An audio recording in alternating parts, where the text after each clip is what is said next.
আমি আৰু মানুহ ছাৰ বহুত কৰিলোঁ ছাৰ অলপটো বুজক প্লিজ মই প্লিজ মই হাত জোৰ কৰিছোঁ আৰু নকৰিব মই কালিৰ লগত মানুহটো থাকিব পৰা নাই তেতিয়া বেগ হৈ যোৱাৰ পিছত এইটো কৰিলে তেনেকুৱা আপুনি নিজে ভাবি চাওক না ছাৰ এতিয়াতো যাব দিয়ক এটলিষ্ট তেতিয়া এনেকুৱা নকৰিব আপোনালোকে নাই নাই মই নাযাওঁ আপোনালোকে এইটো নকৰিব আপোনালোকেতো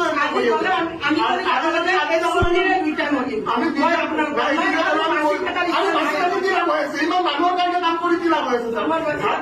ছাৰ আপুনি বুজি পাওক মোৰ অৱস্থাটো বুজক মাৰ অৱস্থা আজি ৰাতিপুৱাৰ পৰা বেচেৰি ইয়াতে আছে আপোনালোকে কি দেৱা পালে নেকি মাৰটো কেনেকৈ মৰি আছে ইমান যুদ্ধ কেনেকৈ হ'ব পাৰে আপোনালোকতো মানুহে আপোনালোক ইমানো যুদ্ধ হ'ব পাৰে নে মানুহ ইমান যুদ্ধ কেনেকৈ হ'ব পাৰে মানে মানুহে আপোনালোক এনেকুৱা নকৰিব আমি বহুত অন্যায় সহ্য কৰিলো ইমান একো অন্যায় সহ্য কৰিব নোৱাৰো বহুত অন্যায় হৈছে আমাৰ লোক নাই নাযাওঁ তাৰ নাযাওঁ ওলাইছো নাযাওঁ ওলাই নাযাওঁ তহঁতৰ চবৰে মোবাইল লৈ ল'ব দেই